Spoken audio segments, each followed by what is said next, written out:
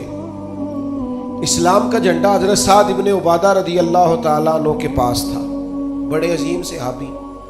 بدر کے موقع پر جس آدمی نے اپنے جذبات سے ماحول گرما دیا وہ حضرت سعد بن عبادہ، ہمیشہ اگلی صفوں میں مجاہدوں کی رہنے والے، مال خرچ کرنے والے، نڈار آدمی، لیکن جھنڈا ان کے ہاتھ میں تھا۔ حالات کچھ اس طرح کے پیدا ہوئے کہ بعض لوگوں نے مطالبہ کیا ان سے جھنڈا لیا جائے، اور کوئی معقول وجہ نہیں تھی، لیکن بعض اوقات نا حالات ایسے بن جاتے ہیں۔ اب حضور علیہ السلام کی بارگاہ سے مطالبہ ہو رہا ہے کہ آپ جناب سعد بن عبادہ سے جھنڈا لے لیں۔ یہ نوجوانوں سے بالخصوص عرض کروں گا کہ علم بھی تبھی بندے کو فائدہ دیتا ہے جب اس کے ساتھ کچھ بندے کو شعور بھی ہو، ہنر بھی تبھی فائدہ دیتا ہے جب اس کے ساتھ کچھ نہ کچھ دانائی بھی ہو۔ شیخ سعدی فرمایا کرتے تھے ایک من علم ہونا تو سنبھالنے کے لیے 10 من عقل کی بھی ضرورت ہوتی، ورنہ ضائع ہو جاتا ہے سارا۔ دانائی، تدبر، یہ دیکھیے امی لقبی محبوب سے ہم نے دانائی سیکھنی ہے، تدبر سیکھنا ہے، فہم و فراست سیکھنی ہے۔ زندگی میں شعور کس کو کہتے ہیں یہ حضور ہمیں سکھائیں گے۔ کہ جناب حضرت سعد بن عبادہ کو اتارنا ہے۔ اب بڑے بڑے دانا صحابہ کہہ رہے تھے یا رسول اللہ کوئی ایسی بات نہیں ہے، حالات اس طرح کے ہیں، کیسے یہ فیصلہ کریں؟ تو حضور نے فرمایا کوئی مشکل نہیں، اتار دیتے ہیں، بدل دیتے ہیں، ان سے منصب لے لیتے ہیں۔ یا رسول اللہ یہ آسان نہیں ہے، کیسے؟ فرمایا ابھی دیکھنا تم، یہ اللہ تعالیٰ نے میرے محبوب کو حکمت کی خزانوں کی کنجیاں عطا فرمائی۔ نبی کریم علیہ السلام نے فرمایا سعد بن عبادہ جھنڈا دے دیں آپ واپس، اب آپ لشکر کے علم بردار نہیں رہے۔ انہوں نے بوجھل ہاتھوں سے جھنڈا تھاما ہوا تھا، پریشان تھے کہ کوئی ایسی بات نہیں۔ جب حضور نے کہا دیں تو وہ غلام تھے، سانو قید سجن دا گہنا ہے، وہ جینج رکھے ایسا اونج رہنا ہے۔ انہیں اسی وقت جھنڈا تھما دیا، خوش ہو کے تھما دیا۔ لیکن یہ میرے محبوب کی حکمت ہے، محبوب نے جناب سعد بن عبادہ سے جھنڈا لیا اور قریب ان کے جوان بیٹے کھڑے تھے، محبوب نے جھنڈا انہیں دے دیا۔ فرمایا کمان تیرے ہاتھ میں ہے۔ باپ کا قد اس وقت 10 فٹ زمین سے اونچا ہو جاتا ہے جب اس کا بیٹا اس کی جگہ پہ بیٹھ جاتا ہے۔ وہ کہتا ہے میری فکر گئی، میں اب بے فکر ہوں۔ جب انہی کے بیٹے کو وہ منصب ملا تو اب حضرت سعد بن عبادہ کے چہرے کی کیفیت یہ تھی کہ وہ گویا اپنی آنکھوں اور اپنے چہرے سے بتا رہے تھے میں تو خود جھنڈا پکڑ کے اتنا راضی نہیں تھا جتنا اپنے بیٹے کے ہاتھ میں دیکھ کے راضی۔ یہ آپ تدبر سیکھیں۔ میں اپنے نوجوانوں کو دیکھتا ہوں جذباتی مزاج، بھاگتے دوڑتے، بے چین، پریشان، الجھے ہوئے۔ ابھی میں ملک سے باہر تھا، میرے ساتھ اکثر ایسے ہوتا ہے، بیرون ملک جو لوگ ہوتے ہیں نا وہ زیادہ پریشان ہوتے ہیں پاکستان کے حالات کو لے کر، وہ زیادہ خبریں دیکھتے ہیں۔ ایک صاحب مجھ سے کہنے لگے پاکستان کے حالات، میں نے کہا بالکل ٹھیک ہے، یہ اتار چڑھاؤ ہے، زندگی کے ساتھ چلتا ہے، بے چینی نہیں، بے قراری نہیں، الجھاؤ نہیں، ہر وقت کا اضطراب نہیں، دانائی، تدبر، حکمت، معاملہ فہمی، یہ ہمیں ہمارے رسول پاک نے عطا فرمائی۔ آپ اپنی زندگی کو سلیقے سے گزاریں، قیمتی بنائیں۔ آپ اپنے وجود سے بڑا کام لے سکتے ہیں، لیکن کیا ہے؟ دانائی نہیں ہے، جذباتی مزاج، اور جذباتی پن ہماری طبیعتوں کا حصہ ہے۔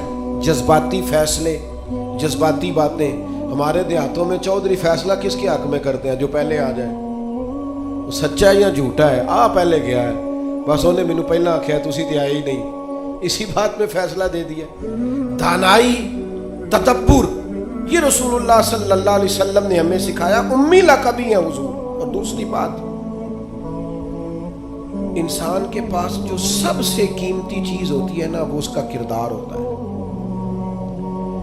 آپ نے زندگی میں نقوش کیا چھوڑے، آپ جہاں رکے، جہاں بیٹھے، یہ ایسا تو نہیں زندگی میں کہ یہ 10 دوست پرانے، یہ 10 دوست آج کل کے ہیں اور ان کے درمیان بھی غیبتیں جاری ہیں، بس کام ختم ہونے کے قریب ہے، اور پھر اس کے بعد اور کوئی 4 دوست ہم تلاش کریں گے۔ اچھے نقوش نہیں چھوڑتے، کتنی خوشیوں سے رشتے طے پاتے ہیں، لیکن وہ تھوڑا وقت نہیں گزرتا تو ساری سوچیں، سارے نظریات گدلے اور میلے کچیلے ہونے لگ جاتے ہیں، وہ ساری محبتوں کو زنگ لگنے لگ جاتا ہے۔ عظمت کردار، بلندی، آپ کے افکار، آپ کا اچھا گمان، آپ کی سوچیں، آپ حیران ہوں گے اللہ تعالیٰ نے نبی پاک کا وجود ہی معجزہ بنایا ہے، لیکن جب حضور کے اپنوں نے دلیل مانگی نا، اپنوں کو مطمئن کرنا بڑا مشکل کام ہوتا ہے۔ قریبیوں نے دلیل مانگی، قریش مکہ نے، کہ آپ نبی ہیں تو دلیل دیں۔ نبی پاک علیہ السلام نے اپنے اپنوں کو معجزہ نہیں دکھایا، بلکہ قرآن مجید فرماتا ہے کہ محبوب نے کہا فَقَدْ لَبِثْتُ فِيكُمْ عُمَرًا مِّن قَبْلِهِ أَفَلَا تَعْقِلُونَ۔ میں کوئی باہر سے نہیں آیا، میں نے اپنی اس سے پہلے کی ساری عمر تمہارے درمیان گزاری ہے، 40 سال یہاں گزارے، اپنے ماں کی گود میں بھی، نانا کے کندھوں میں بھی، جناب خدیجہ کا دولہا بن کے بھی، بیٹیوں کا باپ بن کے بھی، میں نے سارا وقت تمہارے بیچ گزارا۔ افلا تعقلون، تمہیں عقل نہیں؟ گویا محبوب ان سے فرما رہے ہیں کہ میری جیسا سچا ہے تو لا کے دکھاؤ، باہر سے نہیں آیا، تمہارے درمیان رہا۔ یار یہ مشکل کام ہوتا ہے، چاروں جانب ماحول خراب اور بندہ پھر ٹھیک رہے۔ اکثر لوگ تو اپنے بچے کی غلطی نہیں نکالتے، کہتے دوستوں نے خراب کر دیا، اماں کہتی ہے منڈا میرا ٹھیک سی، دوستوں نے خراب کرتا ہے۔ میں نے کہا چلیں اچھی طرح سے سوچ لیں، ہو سکتا ہے دوست ٹھیک ہو، آپ کے بچے نے سارا ماحول گڑبڑ کر دیا ہو۔ یہ جان چھڑانا تو آسان ہے، لیکن سارے ماحول کے اندر کردار کی عظمت۔ جب نبی پاک علیہ السلام نے مختلف بادشاہوں کو خطوط لکھے نا، اسلام قبول کر لو، تو کیسر روم کو بھی خط لکھا۔ کیسر سیانا آدمی تھا۔ سیانے لوگ جو ہوتے ہیں وہ زمینی حقائق دیکھتے ہیں، جذباتی فیصلے نہیں کرتے، وہ معاملہ فہم ہوتے ہیں۔ آج کل جس طرح میں اور آپ ہیں نا، تصویروں کے اندر زندگی گزار رہے ہیں، لائکس، ویوز، کمنٹس، اسی پر زندہ ہے۔ لوگ ان پر وقت نہیں گزارتے تھے، اس سمجھدار لوگ۔ کیسر روم کے پاس میرے محبوب کا خط گیا، اس نے فوراً نہیں فیصلہ کیا، کہنے لگا کوئی، ورنہ بہت سارے ایسے بدبخت بھی تھے معاذ اللہ جنہوں نے حملے کی تیاری شروع کر دی، ہمیں خط لکھا ہے اسلام قبول کرو ہم حملہ کریں گے، لیکن یہ سیانا آدمی تھا۔ اس نے لوگوں سے کہا یہاں اگر کوئی سردار آیا ہوا ہو نا، مکے کا، تجارت کی غرض سے سردار آیا کرتے، کوئی سردار آیا ہوا ہو تو میری ملاقات کراؤ۔ جناب ابو سفیان ابھی مسلمان نہیں ہوئے تھے، اور ہر جنگ میں قریش مکہ کی لیڈ وہ کرتے تھے، وہ ان دنوں وہاں گئے ہوئے تھے، تجارت کی غرض سے بلا لیا۔ اب کیسر نے سامنے کھڑا کیا، بخاری شریف سے لے کر کتب سیرت میں تمام جگہ، کتب احادیث میں آپ کو الفاظ کے اختلاف کے ساتھ لیکن مفہوم ایک ہی یہ روایت ملے گی۔ کیسر نے سوال کرنے شروع کیے جناب ابو سفیان سے۔ پہلے پوچھا آپ کون ہے؟ کہا میں سردار ہوں۔ کوئی رشتہ؟ کہنے لگے جس محبوب نے آپ کو خط لکھا ہے میں رشتے میں چچا ہوتا ہوں۔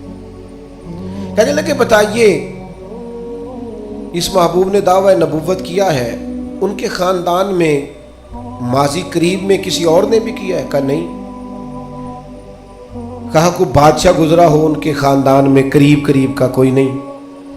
کہا یہ بتائیے ان کے ماننے والے امیر ہیں کہ غریب؟ تو ابو سفیان کہنے لگا ماڑے بندے، ماڑے بندے۔ میں آپ مجھ سے ناراض نہ ہوئیے گا، لیکن محفل میلاد میں بھی ماڑے بندے آتے ہیں، سیاسی سماجی لوگ بھی آتے ہیں کسی سے ادھاری ٹوپی لے کے، ان کا خیال ہوتا ہے چلو میلاد کی محفل کی بھی قیادت جلدی سے ہم لے لیں، جلوس بھی جلدی سے قبضہ کر لیں، کل کوئی لوگوں کو پاس بھی جانا ہے الیکشن کے دنوں میں، لیکن غریب لوگ۔ پر ہمارا حال یہ ہوتا ہے کہ جس کو 35 سال ہو گئے فجر کی اذان پڑھتے، وہ بیچارہ میلاد کی محفل کی بھی صدارت نہیں کر سکتا۔ وہاں بھی جن کے ہاتھوں میں نوٹوں کی دتیاں اچھی ہوں ان کی سیٹیں اگلی ہوتی ہیں۔ یہ ذوق ٹھیک نہیں، یہ اس محفل کے وقار کے حق میں نہیں۔ یہ بات یہ بڑی بلند و بالا محفل ہے، اس کا معیار اور ہونا چاہیے۔ پوچھا سردار نے، ابو سفیان بتائیے ماننے والے کون ہیں؟ کہ غریب غریب۔ فرمایا یہ بتاؤ تمہاری کبھی ان سے جنگ بھی ہوئی ہے؟ کہا ہوئی ہے۔ کہ نتیجہ کیا نکلا؟ کہا کبھی ہم فتح یاب ہوئے کبھی وہ۔ کہنے لگا اچھا یہ بتائیں ان کے ماننے والے گھٹ رہے ہیں بڑھ رہے ہیں؟ ابو سفیان کہنے لگا جی بڑھ تو روز بروز رہے ہیں، اور نتیجہ خیز ہو رہی ہے دعوت۔ اس نے کہا اچھا یہ بتائیں جنہوں نے دعوی نبوت کیا ہے کیا کبھی انہوں نے جھوٹ بھی بولا ہے؟ ابو سفیان کہتے ہیں کہ میں 1 منٹ کے لیے سوچ میں مخالف تھا نا، مخالف رائے دے رہا تھا، لیکن میرے دل کے اندر سے آواز آئی معاذ اللہ میں انہیں جادوگر کہوں، شاعر کہوں، ساحر کہوں تو شاید کوئی شخص میری بات پر توجہ دے، پر نبی پاک نے جھوٹ بولا یہ تو مانے گا ہی کوئی نہیں۔ کہتے ہیں میں نے کہا بات بالکل سچی کرنی ہے۔ وہ میرے سامنے پیدا ہوئے، سامنے جوان ہوئے، سامنے ان کے بال سفید ہوئے، پر اس محبوب کی زبان سے جو بھی نکلتا ہے حق اور سچ ہی نکلتا ہے۔ میں کیسے آپ کو یہ بات عرض کروں کہ بغیر وجہ کے لوگ جھوٹ بولتے، ان کا کوئی فائدہ نہیں، کوئی دنیاوی نفع بھی نہیں، جان بوجھ کے ڈینگے مارتے ہیں، بڑھ کے کوئی لینا دینا ہی نہیں، بلا وجہ جھوٹ۔ یہ انسان کے کردار کو داغدار کر دیتا ہے۔ دنیا کے کسی بڑے تاجر پر ہاتھ رکھیے، بڑے سے بڑے بزنس مین پر، اس سے پوچھئے کہ تمہاری بزنس میں کامیابی کی وجہ کیا بنی؟ انویسٹمنٹ زیادہ کی تھی، پڑھے لکھے زیادہ تھے؟ آپ کو ہر بزنس مین کہے گا صرف اللہ نے میرا مارکیٹ میں اعتبار بنا دیا تھا۔ جس کا اعتبار مارکیٹ میں اچھا ہوتا ہے لوگ کہتے ہیں بندہ ٹھیک ہے، سچ بولتا ہے، اس کا کاروبار چلتا ہے۔ کبھی جھوٹ اور بددیانتی اور فریب سے بھی قومیں آگے بڑھی۔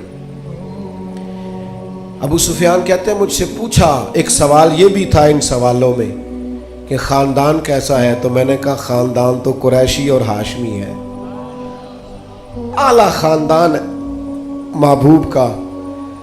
تو کہتے ہیں میں نے کہا بادشاہ کو نتیجہ ہی دے، اتنے تو نے سوال کیے۔ تو کہنے لگا نتیجہ تو نکل آیا ہے۔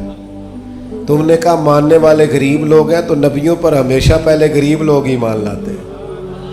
تم نے کہا ماننے والے بڑھ رہے ہیں، تو یہ ان کی صداقت کی دلیل ہے کہ ہر روز دعوت اور پیغام اور ماننے والے بڑھ رہے ہیں۔ تم نے کہا وہ اعلیٰ نسب ہے، تو نبی اللہ ہمیشہ اونچے خاندانوں میں بھیجا کرتا ہے۔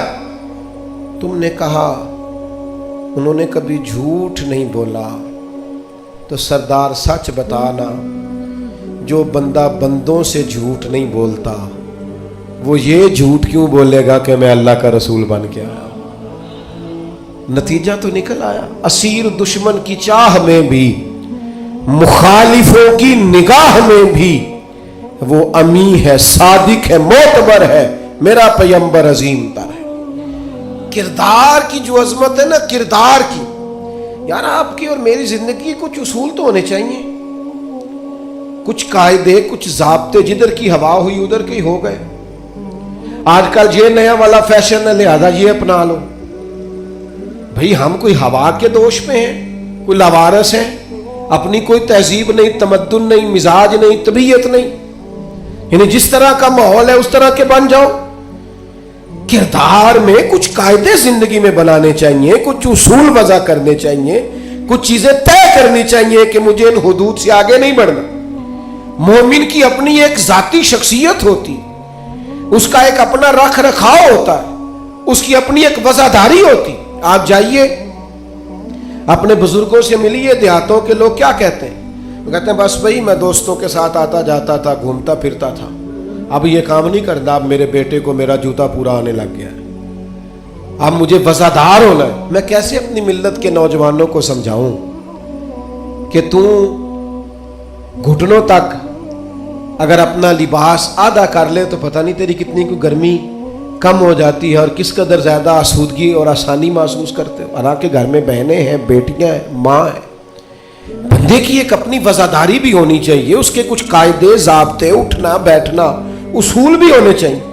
نبی کریم صلی اللہ تعالی علیہ وسلم کی عظمت کردار کا یہ عالم تھا کہ عرب شریف کے اندر کنواری عورتیں بڑی ہی شرم و حیا والی ہوتی. لوگ مثال دیتے کہ تو کنواری لڑکی کی طرح شرم و حیا والا. قربان جائیں سیدہ طیبہ طاہرہ حضرت عائشہ صدیقہ رضی اللہ تعالیٰ عنہ فرماتی ہیں نبی پاک علیہ السلام عرب کی کنواری لڑکیوں سے بھی زیادہ حیا والے تھے. حضور حیا والے, متانت, سنجیدگی, کبھی شور و غل نہ کرتے, کبھی بازار میں نظریں اٹھا کے نہ چلتے, کبھی محبوب کی زبان سے معاذ اللہ کسی نے کوئی کمزور جملہ نہیں سنا. یہ کیا بات ہوئی, مجھے کسی نے غصہ دلایا تھا میں نے گالیاں دے دی, تو آپ کے اصول کدھر گئے, قاعدے کدھر گئے, ضابطہ کدھر گیا؟ یہ کیسے ہو گیا کہ آپ بااصول آدمی تھے پھر بھی آپ کی زبان سے بازاری جملے نکل آئے؟ یہ ہو نہیں سکتا نا اگر آپ نے کوئی اصول زندگی میں بنا رکھے. تو عظمت کردار یہ رسول اللہ صلی اللہ تعالی علیہ وسلم کی زندگی کا ایک بنیادی عنصر ہے, بنیادی. اور پھر حضور سید عالم صلی اللہ تعالی علیہ وسلم کو اللہ تبارک و تعالی نے ایک شان اور بڑی امتیازی عطا فرمائی, بڑی انوکھی. وہ یہ تھی کہ اللہ تعالیٰ نے نہ محبوب کو فصاحت و بلاغت عطا فرمائی, یعنی بات کہنے کا جو سلیقہ, جو انداز حضور جانتے ہیں نا, یہ کسی اور کو نصیب. ہمارے ہاں نا بہت زیادہ باتیں کرنے کا رواج ہے, اس کا نتیجہ یہ نکلتا ہے کہ انسان کے جملے بے وقت ہو جاتے ہیں. لوگ کہتے ہیں یار عادت ہے اس کی. اور کچھ لوگ ایسے ہوتے ہیں کہ جن کے پاس آپ بیٹھے نا تو کبھی کبھی تیل کی ضرورت پڑ جاتی ہے کہ تھوڑا تھوڑا یہاں لگا لے بندہ, اس لیے کتنی باتیں سناتے ہیں, اتنی باتیں. اور آج کل تو ایک اور رواج بھی ہو گیا ہے, کہتے ہیں قطع کلامی معاف اور ساتھ ہی بات شروع. تو میں کئیوں سے کہتا ہوں پہلے پوچھ تو لیں ہم نے معاف کیا بھی ہے کہ نہیں. آپ تو گن پوائنٹ پہ معافی لے رہے ہیں, آپ نے حکم دائر کیا ہے قطع کلامی معاف اور آپ شروع ہو گئے. گفتگو میں, لہجے میں, دعوت دینے میں, پیغام دینے میں, میں آپ کی خدمت میں عرض کروں گا روز بچوں کو بھی نہیں ڈانٹنا چاہیے, روز نہیں نصیحت کرنی چاہیے ورنہ نصیحت بے وقت ہو جاتی. روز ہی انسان کو اس طرح کا ماحول نہیں بنانا چاہیے وہ اس کی طبیعت ٹھہراؤ والی ہو, یعنی سکوت جو ہوتا ہے نا, چپ خاموش آدمی وہ لگتا ہے کہ کوئی طوفان لیے بیٹھا ہے, لگتا ہے کہ یہ اس وقت کسی خاص گہرائی اور گہرائی میں اتر کر کوئی اچھی منصوبہ بندی کر رہا. نبی پاک علیہ السلام کو اللہ نے بڑی فصاحت و بلاغت عطا فرمائی, لیکن اس کے ساتھ ساتھ اللہ تعالیٰ نے علم کے خزانوں کی کنجیاں دیں. سرکار جب بات کرتے نا تو صحابہ فرماتے ہیں ہر جملہ دوسرے جملے سے جدا ہوتا. اس طرح حضور بولتے کہ اگر کوئی لفظ گننا چاہتا تھا تو گن بھی سکتا تھا. یعنی بات وہ ہمارے ہاں اکثر نا محافل میں ایسا ہوتا ہے کہ وہ بعض اوقات بڑی سادی سی بات بھی اتنے جوش کے ساتھ کی جاتی ہے کہ میری طرح کا طالب علم سوچنے لگ جاتا ہے کہ یہ بات تو آرام سے بھی کی جا سکتی تھی, اس میں اتنا پریشان ہونے کی ضرورت, یہ سادی سی بات تھی, آپ بڑے خوبصورت لہجے میں بھی کہہ سکتے تھے. اللہ تعالیٰ نے محبوب کو فصاحت دی, بلاغت دی, معاملہ فہمی دی, اور حضور علیہ الصلوۃ والسلام بڑے ٹھہرے ٹھہرے انداز میں بات کرتے. لیکن جب بات کرتے تو حضور نہ بات کا رخ بدل دیتے, یعنی بندہ سوچ رہا ہے اس راستے جانے کی, لیکن کریم کی حکیمانہ بات بندے کا رستہ چینج کر دیتی، وہ بالکل انسان ڈائریکشن بدل لیتا کہ نہیں یار یہ رستہ ٹھیک ہے۔ اب بات کو سمجھیے گا، ایک ہوتا ہے بندے کے پاس مال نہیں تو وہ فقیر ہے، کچھ لوگ ایسے ہوتے ہیں کہ وہ امیری میں فقیری کرتے ہیں، مالدار ہوتے ہیں، بڑا اللہ نے دیا ہوتا ہے، لیکن ان کے مزاج سے دولت نہیں چھلکتی، عہدہ نہیں چھلکتا، وہ درویشوں کے ساتھ بیٹھتے ہیں، سادہ طرز زندگی۔ یہ بھی نبی پاک علیہ السلام کا خاصہ ہے، حضور کی نبوت کی دلیل ہے کہ نبی پاک نے فقیرانہ زندگی کو اختیار کیا۔ آپ ذرا انداز دیکھیے، حضرت عمر رضی اللہ تعالیٰ عنہ کہتے ہیں میں ملنے کے لیے پہنچا تو موٹے بان کی چارپائی، حضور اس پر آرام فرمائے، فرماتے ہیں جب میں گیا تو سرکار اٹھ کے بیٹھے، اور جب حضور اٹھے نا تو آپ کی کمر مبارک سے نا ذرا کپڑا ہٹا۔ جنہوں نے پرانی موٹے بان کی چارپائیاں دیکھی نا، منجدی منجی جنہوں کہیں نہ سے، تو وہ کبھی اٹھتے تھے نا سو کے تو کمر پر نشان چھوڑتی تھی۔ حضرت عمر رضی اللہ تعالیٰ عنہ اپنے مزاج کے لحاظ سے دلیر آدمی تھے، لیکن جناب فاروق اعظم رضی اللہ تعالیٰ عنہ نے محبوب کو اس حال میں اٹھتے دیکھا تو آنکھوں میں آنسو آ گئے، اور حضرت عمر نے نا ایک فکر بیان کی، ایک ڈائریکشن بیان کی، اپنی سوچ عرض کی حضور کی بارگاہ میں، عرض کی یا رسول اللہ صلی اللہ تعالی علیہ وسلم، ایک کیسر و کسرا اللہ کے دین کے دشمن ہے اور اتنی آرام دہ زندگی گزارتے ہیں۔ بہت سارے لوگ سوال نہیں کرتے وہ فلاں ملک دیکھو غیر مسلم ہے لیکن آسودہ حال کتنا ہے۔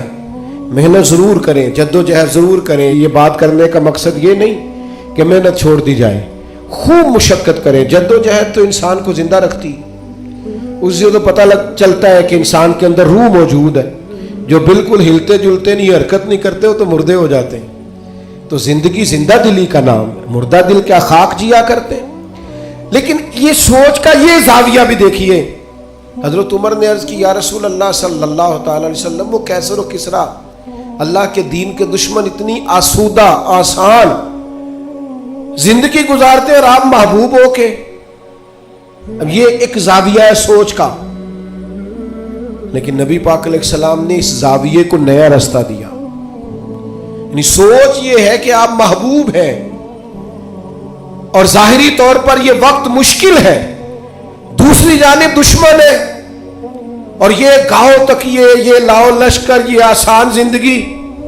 حضور نے سوچ ہی بدل دی، فرمایا عمر کیا تم یہ پسند نہیں کرتے کہ وہ دنیا میں تھوڑی سی آسانی لیں اور آخرت میں رسوا ہو جائیں؟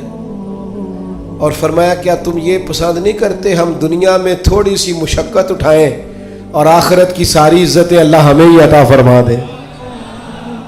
یہ ایک ایسی سوچ تھی کہ جناب عمر کہتے ہیں میرا زاویہ نگاہ بدل گیا کہ جنت میں جئیں گے من چاہی زندگی، وہاں اللہ کے انعامات سے بھرپور لطف اندوز ہوں گے، وہاں اللہ تبارک و تعالیٰ اور اس کے محبوب کے قرب میں ان نعمتوں کو محسوس کریں گے۔ اور حضور نے زاویہ بدل دیا۔ دیکھیے نا، ایک شخص نے آ کے کہا یا رسول اللہ مجھے آپ سے محبت ہے، حضور نے فرمایا سوچ کے کہو۔ یہ ویسے ہم سے نہیں آج کوئی بھی کہہ سکتا، سوال ہی نہیں پیدا ہوتا۔ میں عاشق رسول ہوں تو کوئی بندہ کہے سوچ لے اچھی طرح، کہنے تو نے یہ کیسے بات کر دی، میرے سے بڑا عاشق ملے گا نہیں ڈھونڈنے سے۔ کہا یا رسول اللہ آپ سے محبت ہے، تو فرمایا سوچ لو۔ یا رسول اللہ آپ سے محبت ہے، فرمایا پھر سوچ لو۔ 3 بار حضور نے کہا۔ اس نے کہا حضور مجھے ہے محبت، تو پھر نبی پاک نے فرمایا فقر کے لیے تیار ہو جاؤ، آزمائش کے لیے تیار ہو جاؤ۔ یاری تیری سونا پر آزمائشاں تیریاں اگ، یہ سونا پرکھیا جامد ہے پر نہ لگاں دے لگ۔ آزمائش کی تیاری کرو، یعنی ایسا نہیں ہے کہ مجھ سے محبت کرو گے تو بڑی آسودہ زندگی، ہر وقت آرام دہ وقت گزرے گا۔ یہ شہادت گاہ الفت میں قدم رکھنا لوگ آسان سمجھتے ہیں مسلمان ہونا۔ یہ آپ کا خیال ہے کہ فلاں آدمی دیکھو کتنی موج میں ہے۔ میں اکثر کہا کرتا ہوں جو بندہ بڑا ہوتا ہے نا اس کے دکھ بھی اتنے بڑے ہوتے ہیں، اس کی آزمائشیں بھی اتنی بڑی ہوتی ہیں۔ قد کاٹ کے حساب سے آزمائش ہوتی ہے لوگوں کی۔ یاد رکھنا نبی پاک علیہ الصلوۃ والسلام نے سوچوں کو نیا زاویہ دیا. فقیرانہ زندگی، یعنی بہت زیادہ مال ہے حضرت عثمان غنی کے پاس، لیکن سارا اللہ کی مخلوق پر بانٹنے کے لیے رکھا ہوا ہے. خود اگر پیوند لگے کپڑوں سے بھی گزارا کرنا پڑتا ہے تو وہ سکھی ہیں، آسان ہے. ایک دن بھی نہیں مانگا حضرت بلال حبشی نے کہ یا رسول اللہ میرا بھی تو مکان ہونا چاہیے نا. کیوں؟ کہ حضور نے معراج سے واپس آ کے کہا تھا میں نے تمہارے چلنے کی آواز جنت میں بھی سنی ہے. تو جن کے محل بنے ہوئے تھے سوچیں بدلی ہوئی تھی، انہوں نے پھر اپنے زاویہ نگاہ کچھ اور بنایا. بس بات سمیٹنے کی طرف آ رہا ہوں. ایک چوتھی بات نبی پاک علیہ الصلوۃ والسلام کے نبی ہونے پر، اللہ تعالیٰ کی طرف سے برہان ہونے پر بڑی دلالت کرتی، وہ یہ ہے کہ میرے رسول پاک نا طبیب روحاں ہیں. حضور دلوں کے طبیب ہیں. یعنی کچھ چیزیں ایسی ہیں جو انسان کے ظاہر کو سنوار دیتی لیکن باطن پیاسا رہ جاتا ہے. آپ نے بہت سارے لوگ دیکھے ہوں گے، یہ انزائٹی بھلا کس گھر میں زیادہ آتی ہے، ڈپریشن اور ٹینشن کس گھر میں زیادہ آتا ہے، جس میں بہت زیادہ سہولیات ہوتی ہیں، بہت زیادہ سرمایہ ہوتا ہے، 2-4 نوکر ہوتے ہیں، وہاں انزائٹی بھی ہوتی. کیوں؟ کہ دکھ ہمیشہ انسان کے ساتھ رہتا ہے. جب رزق کا، صحت کا، بچوں کا سارے دکھ نکل جاتے ہیں، بندے کو سہولت آتی ہے تو اب پریشان تو رہنا ہی ہے. لقد خلقنا الانسان فی کبد، اللہ نے انسان کو مشقت میں پیدا کیا ہے. اب انزائٹی آ جاتی ہے، ڈپریشن آتا ہے، ٹینشن آتی. نبی پاک صلی اللہ تعالی علیہ وسلم نا طبیب روحاں ہیں. حضور دلوں کے طبیب ہیں. محبوب کو اللہ نے یہ کمال دیا ہے کہ حضور دل کی دنیا بدل ڈالتے. یعنی حضور کی بارگاہ عالی مرتبت میں جو آتا نا، باطنی طور پر، روحانی طور پر وہ تبدیل ہو جاتا، اس کی کیفیات بدل جاتی. کفر، شرک، نفاق، ہر چیز سے وہ دور ہو جاتا، حتیٰ کہ ہرس، ہوس، لالچ، یہ ساری بیماریاں اس کی جان چھوڑ جاتی. خدا را میری اس بات پر خاص توجہ کرنا، ہم بھی اگر چاہتے ہیں نا بے چین روحیں چین پائیں تو پھر نا کوئی ایک بات حضور کی لے لے زندگی میں. ایک بات، ایک شخص صدر ہوا بہت بڑے غیر مسلم ملک کا، اس سے لوگوں نے کہا کہ آپ منشور دیں. یہ جو پہلی تقریر کرتے ہیں نا وزیر اعظم یا صدر، وہ تقریر دستور ہوتی ہے، منشور ہوتی ہے، میں یہ کروں گا، میں یہ کروں گا. اور ہمارے ہاں تو بہت سارے دعوے بھی کر دیے جاتے ہیں اسی تقریر میں. اس سے کسی نے کہا کہ اتنے ملک کے آپ صدر بنے ہیں تو ملک کیسے چلائیں گے؟ تو اس نے کہا میرے پاس مسلمانوں کے نبی کی ایک حدیث ہے صلی اللہ تعالی علیہ وسلم، میرا وہی دستور ہے، وہی منشور ہے. کہا وہ کیا؟ تو بڑی عام روایت ہم سب کو آتی ہے. نبی پاک علیہ السلام نے فرمایا مومن وہ ہے جو اپنے لیے پسند کرے وہی اپنے بھائی کے لیے بھی پسند کرے. وہ کہنے لگا بس میں نے طے کر لیا ہے، جو میرے اور میرے بچوں کے لیے اچھا ہوگا سارے ملک کے لیے وہی کریں گے. اسی میں ہم اپنا سارا دستور اور منشور رکھتے ہیں. حضور سید عالم صلی اللہ تعالی علیہ وسلم کا کمال یہ تھا کہ حضور کی بارگاہ میں جو لوگ آتے تھے وہ قلبی اطمینان محسوس کرتے تھے. قلبی، آپ اندر سے مطمئن ہو نا تو سادی روٹی بھی لذت دیتی ہے، لیکن ذہنی طور پر آپ کسی آزمائش کا شکار ہو تو جتنے مرضی اچھے کھانے پکا لیں. حضور کی بارگاہ عالی مرتبت میں کمال یہ ملا لوگوں کو کہ انہیں اطمینان قلبی، فقیری میں بھی. سیدہ طیبہ طاہرہ حضرت خدیجہ الکبریٰ رضی اللہ تعالی 20 گویا کنیزیں تھی جناب خدیجہ کے گھر کام کرنے، ملکہ تھی وہ تو گویا مکے کی، لیکن جب نبی پاک کی بارگاہ میں آئی تو سارا مال خیرات کر دیا. وہ جن کے کام کوئی کرتا تھا وہ خود چولہے میں ایندھن جلاتی، وہ خود کھانا پکاتی، سارے کام کاج کرتی. آپ اچھی طرح جانتے ہیں کہ بندہ غریب سے امیر ہو تو وقت گزر جاتا ہے، خدا نہ خواستہ امیری سے غریبی آ جائے تو عادتیں اب اور بن چکی ہوتی ہیں، حالات خراب ہو جاتے ہیں. جناب خدیجہ رضی اللہ تعالی عنہا اس قدر زیادہ مطمئن تھی اپنی وہ زندگی پر کہ محبوب کے لیے کھانا پکا کر وہ باورچی خانے سے نکلی اور لا کر حضور کی بارگاہ میں پیش کیا تو حضور فرمانے لگے ختیجہ آپ کے آنے سے پہلے جبریل امین آ گئے اور انہوں نے آن کر کے فرمایا ہے کہ یا رسول اللہ ختیجہ آ رہی ہے، ختیجہ کا رب کہتا ہے میرا ختیجہ کو سلام کہہ دیجئے گا۔ وہ راحت، وہ اطمینان، وہ قرار، وہ سکون۔ حضرت مصعب ابن عمیر رضی اللہ تعالیٰ عنہ بڑی امیر ماں کے بیٹے تھے۔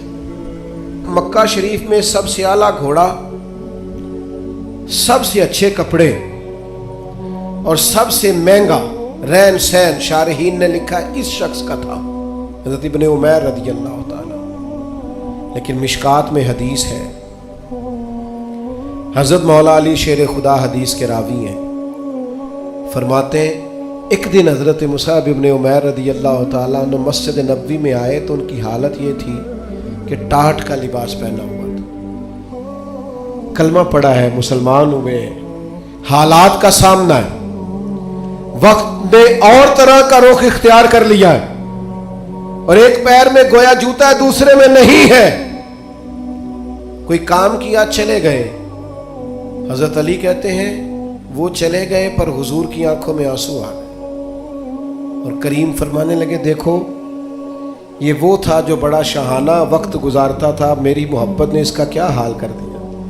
لیکن حضرت مصعب ابن عمیر سے جب بھی کسی نے پوچھا حال کیا ہے تو انہوں نے کہا جو اطمینان اللہ نے اب عطا فرمایا ہے، جو سکون، وہ قرار، چونکہ مقصد حیات ہاتھ آ گیا نا، معرفت الہی مل گئی ہے نا، ہم نے نبی پاک علیہ السلام کی صورت میں اللہ کی وہ دلیل دیکھ لی ہے نا، زندگی کسی کام لگ گئی ہے، ہمیں اپنا اٹھنا بیٹھنا کام کرنا نتیجہ خیز محسوس ہونے لگا، کچھ زندگی کو کوئی کام مل گیا، میری خانہ بدوشی کو گھر نصیب ہو گیا، مجھے کوئی رستہ میسر آ گیا، تو لہٰذا اطمینان قلبی، چین، سکون یہ بہرحال اسی رستے میں موجود ہے جو رستہ رسول پاک نے عطا فرمایا۔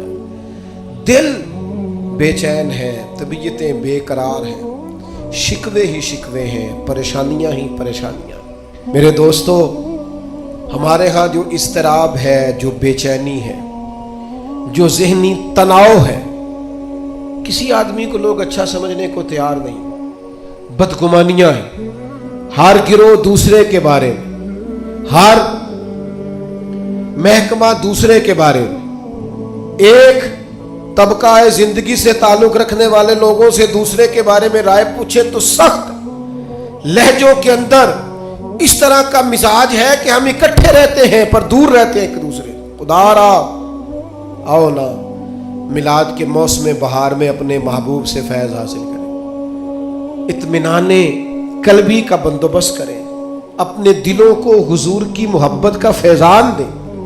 ہم تھوڑا ٹھہرنا سیکھیں، تھوڑی بردباری سیکھیں، تھوڑا حلم سیکھیں، تھوڑا تدبر سیکھیں، اپنے نبی کریم علیہ السلام سے حکمت سیکھیں، دانائی کے سوتے ہماری طبیعتوں سے پھوٹے۔ دو قسم کے لوگ مطمئن زندگی گزارتے ہیں، دو قسم۔ حکماء نے لکھا دو بندے، ایک جو جس کے پاس جائز پیسے ہوں اور وسیع ہوں، ناجائز پیسے وسیع ہوں تو وہ بھی بے چین رکھتے ہیں، بندہ مطمئن نہیں رہتا، الجھا رہتا ہے۔ جائز پیسے ہو اور وسعت ہو رزق میں تو انسان مطمئن ہوتا ہے۔ اور دوسرا، اگر اللہ کتاب و سنت کا علم عطا کر دینا، پھر طبیعت میں وہ ٹھہراؤ آتا ہے، وہ سکون آتا ہے۔ تو یاد رکھنا، نبی پاک کی صرف باتیں پڑھ لی جائیں نا، سیرت پاک کو پورا پڑھ لیا جائے، حضور علیہ الصلوۃ والسلام کا وقار، بردباری، معاملہ فہمی، تدبر، حضور علیہ السلام کا حقوق العباد کا چارٹر، انسانی حقوق کے تعلق سے سرکار کے ارشادات۔ یعنی میں بڑے زمانے سے دوستوں سے یہ کہتا ہوں کہ ایک مہینہ پہلے بیٹی کے فرنیچر کا آرڈر دیتے ہو، کم از کم مہینہ پہلے، اور 15 دن پہلے بیٹے کی شیروانی اور سوٹ، کم از کم 15 دن پہلے۔ کاش ان دونوں کو تم کسی ایسی جگہ بھی لے جاؤ جہاں انہیں میاں بیوی کے حقوق کا درس بھی ملے۔